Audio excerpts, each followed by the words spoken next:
ഇതിപ്പോൾ തലപ്പാറ റോഡ് പൊളിഞ്ഞു പോകാനായിട്ടുണ്ട്. ഏകദേശം വിണ്ട് കീറിയിട്ടുണ്ട്. ഇതും മിക്കവാറും ഇപ്പോൾ ഇടിഞ്ഞു പോകാനുള്ള സാധ്യതയൊക്കെ ഉണ്ട്. അപ്പോൾ ഇതിലൂടെ വരുന്നവരൊക്കെ ഒന്ന് ശ്രദ്ധിക്കുക. തലപ്പാറ ആ തോടിൻ്റെ ആ പാലെത്തുന്നതിൻ്റെ തൊട്ട് മുമ്പായിട്ടാണ്. കോഴിക്കോട് ഭാഗത്തുനിന്ന് വരുമ്പോൾ കോട്ടക്ക ഭാഗത്തേക്ക് പോകുമ്പോഴുള്ള ആ വഴിയാണ്. ഒന്ന് ശ്രദ്ധിക്കേണ്ടത്. നോക്കണ്ട എല്ലാവരോടും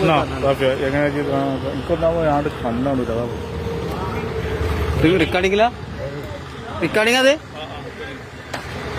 വണ്ടി പോട്ടെ.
ഇത് സേവ് ആക്കിക.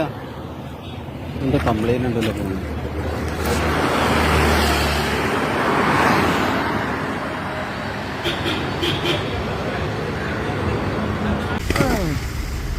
കിട്ടി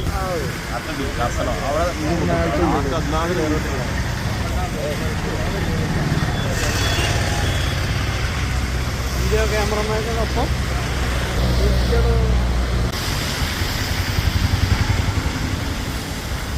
തപ്പാറ പള്ളിൻ്റെ അവിടെയുള്ള അവസ്ഥയാണിത്. വീടിൻ്റെ ഉള്ളിക്കാണ് മൊത്തം വെള്ളം വരുന്നത്.